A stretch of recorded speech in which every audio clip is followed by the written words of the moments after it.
Why, hello, ladies and gentlemen. On today's show, the first game by new Padre Juan Soto, the new look Padres, the Justice League Avenger 2022 Padres, featuring the return of Slam Diego. Talking about where the Padres go from here and how awesome it is to be a Padres fan right now. Just a big celebration thing. You guys know what you're listening to. Let's get on started. You are Locked On Padres, your daily San Diego Padres podcast. Part of the Locked On Podcast Network, your team every day.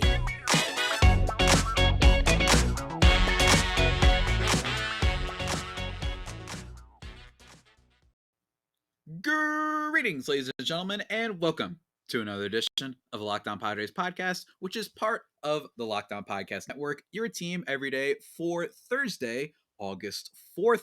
As always, I am your host with sometimes, occasionally, but certainly not always, the most, Javier Reyes. Of course, ladies and gentlemen, you can check me out on Twitter at Javipeno, Javiiipeno, or follow Locked On Padres at LO_Padres on Twitter. You can see the cool shirts I'm wearing on YouTube, Locked On Padres on YouTube. If you're not familiar already, I write for a site, Just Baseball. That's where you can find some of my big time baseball experience. Great site. Go check it out. And on today's episode, guys, first of all, once again, as always, thank you for making Locked On Padres your first listen every day.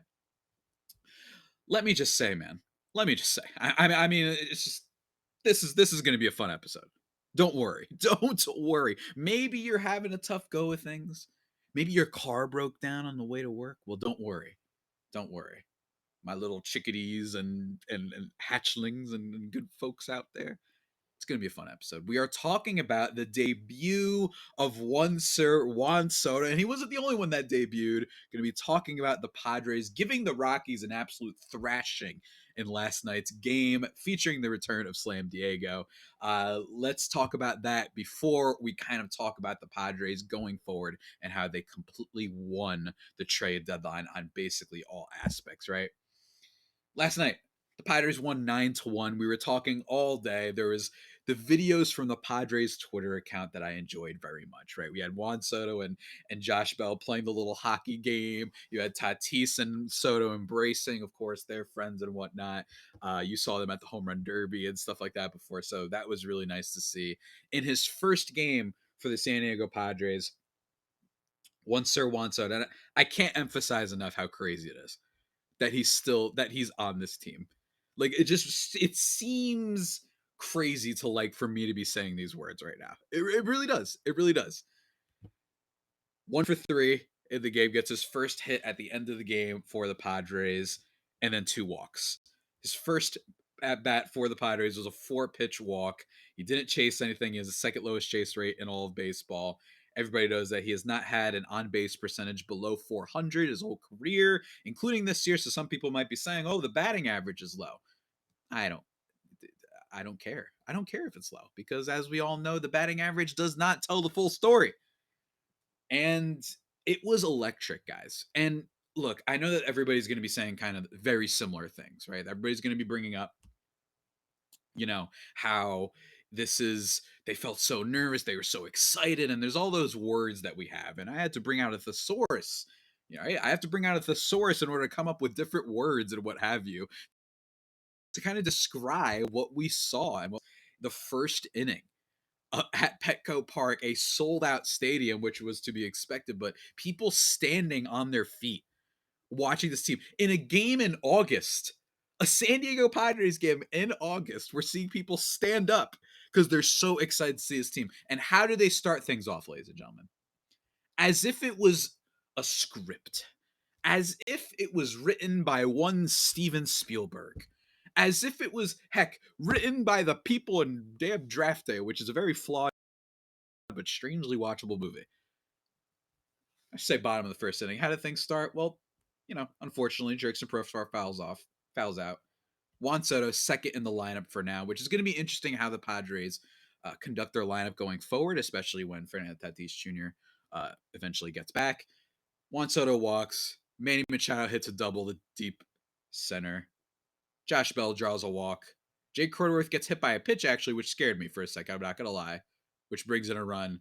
And then Brandon Drury hits a grand slam, guys. I mean, don't get me wrong. There was also Trent Grisham double, who's quietly been actually heating up a little bit, having a lot of extra base hits lately, including some home runs and a walk-off home run. By the way, it was before Soto was in the lineup, the game from 2 nights ago, which was rad. Shout out to Trent Grisham. Manny Machado also gets a solo home run in this game. And then Jake Cronenworth has a 2-run shot. I mean, because it's part of the fact that I'm just watching this game genuinely shaking at home. Like I'm nervous, and I don't remember the last time an August game made me nervous. And you have to remember that there's so many areas, and longtime Padres fans probably don't need to be told this, but there's so many areas of why you're nervous and you're so excited as a Padres fan. Number one is that they got Juan Soto, who's a generational talent and one of the best players in baseball, 23 years old, still has 2.5 years left on his deal before he hits the open market.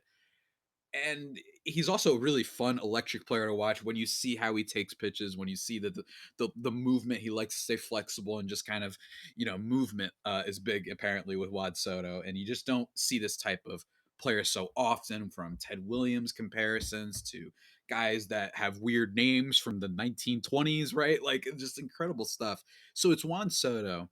Then it's the fact that this was a trade deadline that had a lot of moves that weren't just Juan Soto, right? Josh Bell, a really, really solid player. He was actually pretty solid for the Nationals last year and hit for some good power a couple seasons ago, too. So this isn't totally out of nowhere for Josh Bell.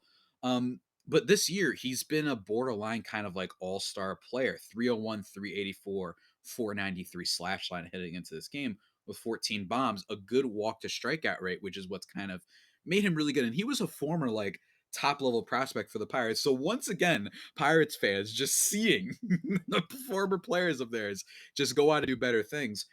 But he was pretty great. And like I said, in 2019, he actually hit 37 bombs. So Josh Bell, pretty good offensive player that the Padres just kind of got as part of this deal. And then they also trading Victor Acosta, who's a little bit of a lottery ticket prospect. They traded him for Brandon Drury, who I am very sad to see that Luke Voigt, that Eric Hosmer. That's right, ladies and gentlemen. I am saying his name on this podcast. That Eric Hosmer declining the trade to the Nationals.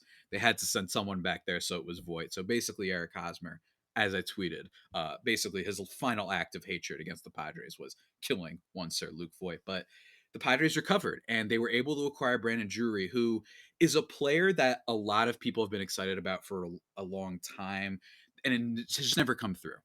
For my NBA fans, it kind of gives me Jeff Green vibes, right? Where the talent was there, but it never really came through. And this year, the exact opposite has happened. And he hits the grand slam in his first game, which is really awesome, really exciting. And he plays multiple positions. He hits for a lot of power. His WRC plus, which of course is a good stat to use for just judging independent of fielding factors and whatnot, is above average. It's about like 118 and then 134 overall. 118 away from Great American Ballpark, Cincinnati's ballpark, which is a very hitter-friendly place. So some concerns would be, is this guy just having an incredible first half of the season in a really hitter-friendly park? And Padres fans might be wondering, oh God, is this going to be Adam Frazier 2.0? Still totally possible, but what I like about him is, unlike Frazier, he does have power, which is the thing that this team needed. 24th in home runs, 24th, 25th in slugging percentage heading into the deadline. That he brings power, which is actually something that the Padres need, which is why the Adam Frazier acquisition last year was so weird. And on top of that, he has positional versatility. So if you need to put him in left, right, center, sometimes maybe even, I bet you could play him there if you had to. Third base, if Manny Machado needs a day off. That's what's so great about him, is the versatility. So it makes up for the loss of Voigt. And then you have Josh Hader. And then you have the extension of Musgrove. So many different things are why last night was so intense. And on top of all of that, number three, this isn't a roast, but it's the Padres, right? This is a team that has not won, right? This is a team that was thrilled with, Yonder Alonso, and was thrilled, not to hate on these guys, but that Seth Smith was once a time their best player in their lineup, right? Like, they've been starving for stuff. And to see that lineup from back in the day turn into what it is now, that's why watching that game last night just gave me like I was genuinely nervous. I'm like kind of like, biting my lip and whatnot, which I'm not proud of, but that's what was going on. I'm playing my little Kirby game on the side to maybe calm myself down, and it didn't disappoint, ladies and gentlemen. But of course, there's so much more to talk about, including the starting pitcher of last night's game, which I haven't even talked about yet, guys. But before we get into that, I need to tell you about a special site, ladies and gentlemen. All right. Special times. Maybe you want to gift someone in honor of the greatness that is the San Diego Padres right now. All right. BlueNile.com. They help you when it comes to all your jewelry needs, ladies and gentlemen. They got you covered. All of life's special moments. If you just want to, if you, hey, whatever you want to do, man. You want to just celebrate with your homies who've been Padres fans forever. You want to get them some cool gemstones or what have you, whatever kind of cool jewelry you want, they've got it. And of course, for the traditional stuff like weddings and engagements and blah, blah, blah, maybe a gift for Father's Day or whatever the heck is coming up. I don't know the holidays. We're in August, right? Yeah. I sometimes forget we're in August. But anyway, wedding jewelry like engagement rings and bands, fine jewelry like necklaces, diamond jewelry, cocktail rings, all that sort of stuff they have, and at really good prices, guys. So they've got you covered there. And what I also like is that they have a bunch of tools that let you choose the shape of the diamond, the size of the diamond, and the clarity and the setting style. Like you can get whatever you want. Maybe you want to recreate the little dolphin ring that Will Smith was giving to his girlfriend in Independence Day, one of my favorite movies ever.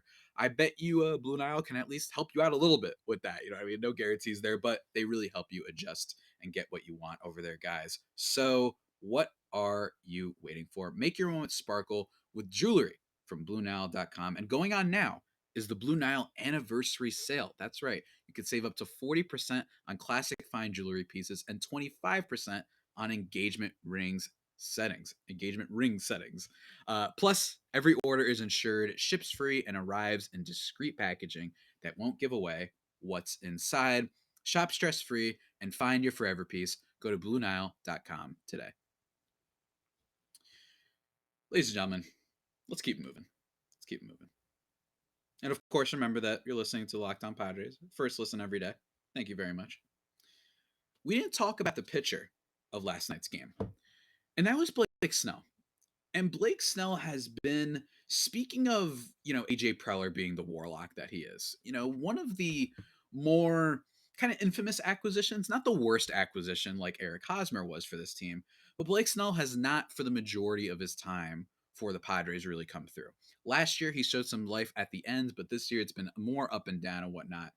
But in last night's game, he went 6 innings, gave up 1 earned run on 4 hits, didn't walk a batter, which was very impressive, especially by Blake Snell standards, and struck out 9. It was more than a quality start. It was an excellent start from Blake Snell, and arguably one of his best starts of the season. I think his start against San Fran was pretty good too, which was back on July 9th when he struck out 11 and only gave up 1 run. But look at his past bunch of starts. I just mentioned last night against the Twins, 6 innings, 4 hits, 1 run, a walk, and 7 Ks. Against the Mets, one of the better teams, in the game that I was at, your boys, so you can thank me for that. 5 innings, 4 hits, no earned runs, 2 walks, 5 Ks. He did get hit up a little bit at Colorado. But other than that, with the exception of the Colorado start, San Francisco, I mentioned the 11 strikeouts. And then against the Dodgers, 5 innings, 1 earned run on 4 hits, struck out 12. He's been looking like maybe he's turning the corner a little bit. And that would be a big development for the Padres. Not that their pitching is starved, right? You're still hoping that Mania can turn things around. You've got the Swiss Army man and Nick Martinez whenever you need him to maybe even start games or piggyback off another player's start. You've got obviously Mike Clevenger and Joe Musgrove and Yu Darvish, who's having a really underrated season, right? You have all of those guys. But if Blake Snell can be good, that's what helps you win more games and just have a higher seed and just kind of have more depth when it comes to the postseason, which is going to be what the Padres are aiming for, obviously. So shout out to Blake Snell, a very fine start, of course, overshadowed by the amount of things that occurred last night. And let me tell you guys, it's been I think that there's so many layers of this. The fact that we could be potentially looking at a Padres lineup that starts with Jerks and Profar, then goes to Fernando Tatis Jr., then goes to Juan Soto, then goes to Manny Machado, then goes to Josh Bell, then goes to Brandon Drury or Jake Cronenworth, whichever. And then, the last guy is Trent Grisham, who at least has maybe been performing a little bit better lately. And at the minimum, as a fourth outfielder, whatever, he's going to provide good defense for this team. That's really great, right? This is an all-star level lineup. Jorge Alfaro, by the way, in this game, he goes 1 for 4, but still, like, it's really great to see. And one thing that I think, just speaking of all the incredible amount of trades and acquisitions the Padres made, like it really felt like a fully new team last night, which is key a part of this. I was really thrilled that the Padres, they got a lot of different players. They didn't just get Soto, they also got rid of Eric Hosmer, which is a big part that we'll be talking a little bit more about in a second. That what I love so much is that they also were able to keep a couple guys. They kept Jackson Merrill, which don't get me wrong, the Padres system by all means is that cotton ball in the Western that floats. What are those like? It's like a ball of what is that? Not yarn, but like it's like a hay. I don't know what that is exactly, but it always like, goes across the desert landscape and whatnot, and all those Western movies and cartoons. That's for the most part what their farm system is like. But I do like that they were able to keep Jackson Merrill. I do like that they're able to keep friend of the show Kevin Kopps, who might even come up later on in the season. Who knows? And they kept Luis Campusano. Longtime listeners would know I'm a big fan of Luis Campusano. I think he's the future for the team at catcher, and I did not like how they were managing him. They brought him up and then sent him down immediately. His debut for the Padres was against like Kenley Jansen in the Dodgers series last year as a pinch runner late in games, or a pinch hitter late in games. I didn't like how they were using him. I really like that they kept him. Jorge Alfaro, love the man. Like, let me be clear. Absolutely love what Alfaro has been doing this year. He's been fun. He's hit a bunch of walk-off hits. He's had clutch hits. And he's a freak athlete. It's fun to watch him in his crazy hair. It is good that the Padres aren't going full in on that direction. You got him and Nola, and then you have Campuzano for the future. You're deciding, let's keep this guy. He'll be the one guy that we can hopefully bring up, have under control, and provide really good value for us at the catcher position and when he's ready.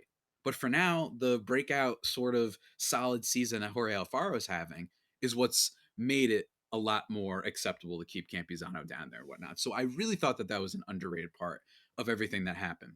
Not to mention Nomar Mazara. He'd been pretty good for the Padres, right? Yes, with Juan Soto playing, he ain't starting in right field all that often anymore. But as a bench player that you can just have, that's what it takes to beat teams like the Dodgers. To have these guys that you like on the bench. Ha-Seong Kim, when Fernando Tatis Jr. gets back. You know what feels really good? Having a really ace quality shortstop defensively whose abilities at the plates this year to offset, or I should say, to combine with the defense. His good offense this year, or his bad offense last year, kind of offset a little bit of his defense, at least a little bit. This year, though, it's WRC plus. It's floating around 101, 102. I'll take it, especially when he's not supposed to be the guy that's your starting shortstop, right? That's the big key here. The depth is key to beating some of those other teams that are out there, and that's why I love all of these moves so much. It's thrilling stuff, man. Like it's so much fun, and yeah, it was a crazy deadline day. Talked about it on yesterday's episode or 2 days ago with Josh Neighbors. It was absolutely nuts in the moment when they acquired Soto. I'm looking at my phone, just kind of waiting for the other shoe to drop. Not gonna lie, Padres fans, they're used to it. You had the Max Scherzer deal last year. Heck, you even had the Brian Reynolds of the Pittsburgh Pirates. All these players that they were allegedly interested in. And you believed it because AJ Preller is super aggressive. But of course, they didn't come to fruition. And that frustrated a lot of people. When Eric Hosmer was supposed to be traded to the New York Mets in a deal that would have sent Paddock and maybe Ryan Weathers, who also is still a Padre, which is interesting, and would have sent him, and then you would have gotten in return, I believe it was Dominic Smith. So that didn't go through. All these different moves that don't go through. But bottom line is, they waited, they waited, they waited, and AJ Preller redeems himself from a lot of Padres fans, ire, I think, that they've seen over the last year. People were questioning him. including myself. I never thought that he should be fired. I was just more wondering how much more time does he have? Because the team has really fallen off a whole bunch. But now with all these moves, I mean, those concerns are basically gone. Not to say that they are guaranteed eternal glory, but the fact that they were able to turn it around once again from 2015, when they had the Will Myers trade for Trey Turner, when they traded for Matt Kemp, when they traded for Craig Kimball, when they traded for all these guys, James Shields and all these things, they turned it around then. Then we had 2020, and that was awesome. But then 2021 happened, the great collapse. And then you don't have the same depth anymore because of Darvish, because of Musgrove, because of this and that, because of Clevenger, because of Nola. Well, he did it yet again, guys. And we are reaping the benefits as Padres fans. And anybody who said that he should be fired, you're not looking so good right now, man. You're not looking so good. Guys, we're almost done with today's show, but before we talk about a certain first baseman that I'm now currently saying the name of, and I'm actually repping a little bit of in my shirt, the OG Slam Diego shirt with Will Myers, Tatis, Machado, and Hosmer on it. Before we talk about him and some final thoughts, let me talk to you about something that is delicious. Something that is not quite as delicious as watching Juan Soto take, pitches outside and whatnot and draw walks and hitting Jake Cronenworth hitting bombs, but it's still pretty great. We're talking about Built Bars, ladies and gentlemen.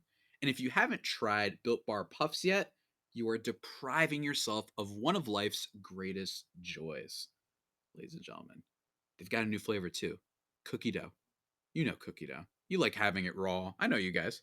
You take it out of the little container, plastic tube or whatever, and you just eat it because it's so good. Well, guess what? They have a puff flavor for that now. And in general, guys, Built Bar flavors are awesome. I personally love their cherry barcia flavor. That one's really good. I miss apple almond crisp.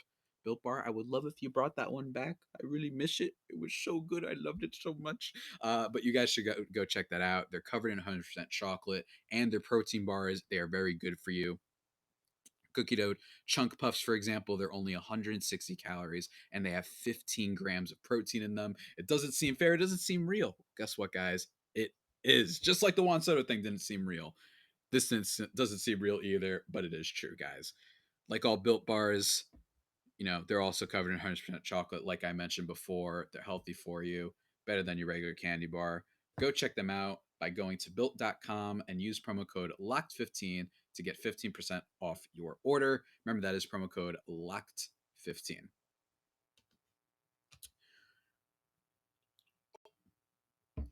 Man, what a time to be alive. Guys, let's talk about Eric Hosmer. I saw yesterday, and it's interesting because I'm actually going to be writing about this for Just Baseball, if you prefer the written word, that I saw yesterday that Ben and Woods, for people who aren't familiar, Ben and Woods, Ben Higgins, and Stephen Woods, they host a show in San Diego radio, and it's great. I listen to it. I'm not going to say every day. I'm not like a tier one listener or anything, but I try to listen and tune in a lot, and they're really great. They're fun. There's segments that they do. They have a lot of Padres players on. And they mentioned yesterday, after I saw Kevin Acee, who, for full disclosure, I'm a fan of. I've talked to him before. He's really cool. I think he's a great writer, first and foremost. And his time on the podcast in the early days of this was really great, especially because I was getting acclimated to San Diego culture. So I don't have any issues with Kevin Acee. Like, let me be clear. But he went on a radio show, Mr. Acee, and was kind of stressing how Padres fans were really mean, and it was messed up the way they treated him and all the slander he got and whatnot. And that you look at the way all these other players, you think they're just saying this, that he's a good locker room guy. And then someone rightfully, who I don't have their specific, a lot of people are making this point. And in the past, actually, in an old episode of why Eric Hosmer became so maligned. Because it's not just as simple as being a bad player. It really isn't. It's the contract, yes. That's another adage of this. It's the fact that the Padres are being competitive for the first time in a long time and are becoming a blockbuster, like the story of baseball. Yet you have this kind of just this black void liability over at first base.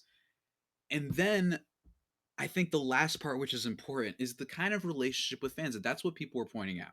Why is it? And Ben and Woods pointed this out.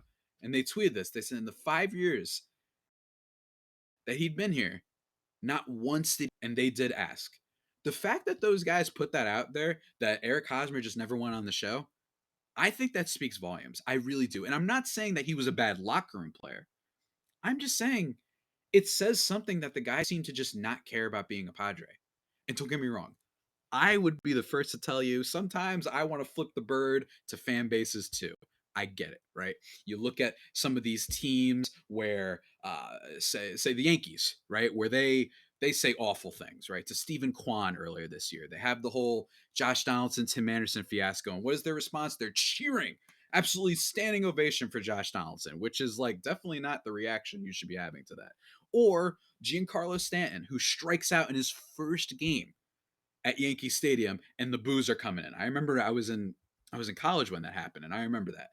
Fan bases sometimes deserve for you to flip the bird. But even from day one, the fact that he was just never talking, that results in fan base animosity because we're hearing about how great of a leader you are from everyone but you. And that looks weird that you never give one conference. The collapse last year, no one's doing that. From what I saw, and I could be wrong about this, Joe Musgrove, who everybody loves, you're not at the extension when they announced that. You're not at the press conference for that. Is it because he thought he was getting traded? Maybe. But even if he did, that's still no excuse. This is one of the big anchors of the rotation. Why are you not there? That's weird to me. Machado's there. I find that very weird. I find it very off-putting, and that is why everyone grew to hate him. It's not just because he was bad. Love him. Will Myers has been pretty bad for the Padres when you consider how much he's been making and how long he's been there. I don't know many people who hate Will Myers, and that's why.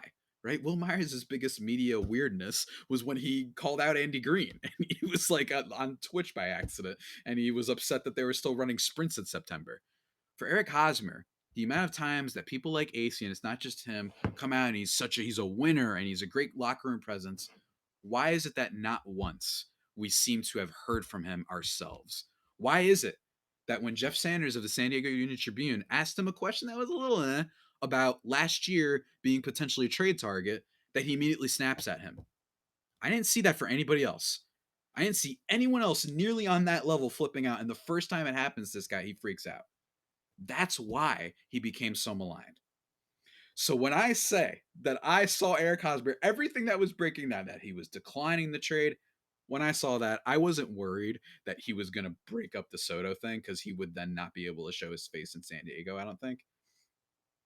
Heck, even where I am in New Jersey, as far as I'm concerned, I'd be so upset, right? But I was just concerned, oh, is he still just going to be on this team? And he's a minus as a player, in my opinion.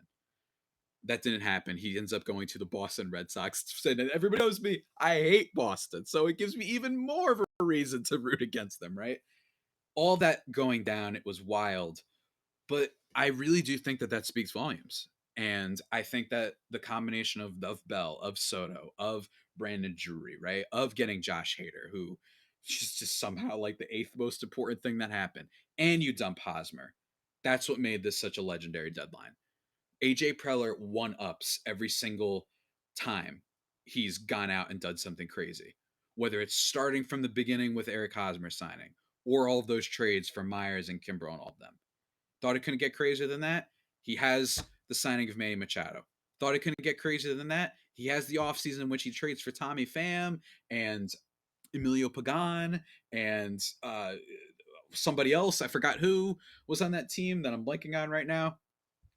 You have that, and then you have the trade for Mike Clevenger and Trevor Rosenthal and Austin Nola. You think it's not going to get crazier than that? You Darvish, Blake Snell, right? You Darvish, Blake Snell, Joe Musgrove, signing Hassan Kim, re-signing Jurickson Profar. Thought it couldn't get crazier than that? Guess what it did yet again, ladies and gentlemen, with all the acquisitions that happened. And in my opinion, they won the trade deadline. They were the story of the sport. Don't get me wrong. There were other teams that made good, big moves, right? I actually think that the Cardinals, while they should have done more, and the fact that Dylan Carlson, according to reports, was one of the players that they did not want to give up for Juan Soto, is pretty crazy to me. They did add Jose Quintana, and they did add Jordan Montgomery, two solid starting pitchers, I think, for that team. So that's not bad for them. Milwaukee Brewers. Oh, what a sorry ass team. Just giving up Josh Hader, even though they're in first place. They said, actually, we don't want to try. Um, you have the Yankees with Frankie Montas and Benintendi and Scott Efros and all these guys. You have some other teams out there like who was it? The Atlanta Braves acquiring Robbie Grossman, who's a player that I personally thought might have been a potential trade target for the Padres. They get Raziel Iglesias, right? Like they make all these minor moves. It's There was a lot of big winners at this deadline. There was a lot of teams that did stuff, and the Padres blew it up. I don't think it was as crazy a deadline as last year, and I'm trying to be objective. I know it wasn't fun for Padres fans, but last year just had so many unbelievable moves for so many teams that I think last year's was a little bit crazier.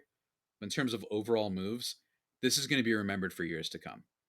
Even if, and I'm not trying to be cynical, even if it doesn't result in a championship, bottom line is nobody's going to look back at this and say, wow, they messed up. Why would they do that? Nah, man. Nah, man. If anything, Drury will be the guy that people look at if he ends up being bad, where they're like, we should have known that he was just breaking out, for one half a season. It's possible, but bottom line is, guys, it's so fun to be a Padres fan right now. And we've got the Dodgers series coming up next. How crazy is that? Obviously, we're going to have today's game to close out the series, hopefully get the sweep. But then you're playing the Dodgers in LA. I just want to mention really quickly, speaking of the Dodgers, to rest in power to Vin Scully.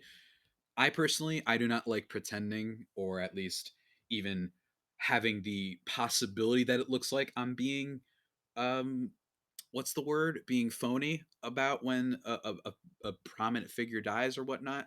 I'm just gonna say personally, I know he was big deal.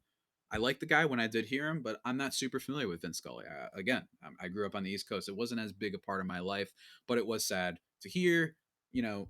But RIP to Vince Scully, and everybody be kind to the Dodgers fans on that front for sure. Guy was just getting nothing but praise from a lot of different people. So shouts to him. But again, I just don't want to pretend like this was something that shattered me personally, because it wasn't. It wasn't a big thing for me. But I know for a lot of you, even for Padres fans, I can imagine that the legend, for a lot of people, they think the greatest broadcaster who's ever lived in Vince Scully. Hey, at the minimum, you know him for the play at first. What's that dude's name? The guy who went through his lead, the the Buckner play, right? Like, at least recognize the voice from that. So, yeah. So, shouts to the Dodgers homies. Hopefully, it's tough. It's tough out here sometimes. But guys, that being said, I hope we kick the Dodgers' butts this weekend, and we're going to be talking about it. Of course, we're going to be doing a podcast tomorrow. Maybe I'll do a crossover with the Locked On Dodgers guys. But in terms of what you can look forward to next week, doing a recap, obviously, of this weekend series. Going to talk more trade deadline stuff. Probably going to talk about Eric Hosmer a little bit more. I might actually do an episode dedicated to him and just kind of his tenure overall in San Diego, because I'm going to be writing about him. So that might come out on Tuesday. But whatever happens, guys, you've been listening, of course, to the Locked On Padres podcast, the only pod that may be better than the Padres themselves. Remember to subscribe to the podcast wherever you get your podcasts from. Follow me on Twitter at Javipeno, JAVIIPENO. At LO_Padres. Check out my Slam Diego shirt on the YouTube Locked On Padres. We freaking got him. We got him. Ladies and gentlemen, we got him. Juan Soto, baby. And more. And more. Now let's go win this thing. Until next time, stay safe and, of course, stay faithful. My Friar Faithful homies, take care. You are Locked On Padres, your daily San Diego Padres podcast. Part of the Locked On Podcast Network, your team every day.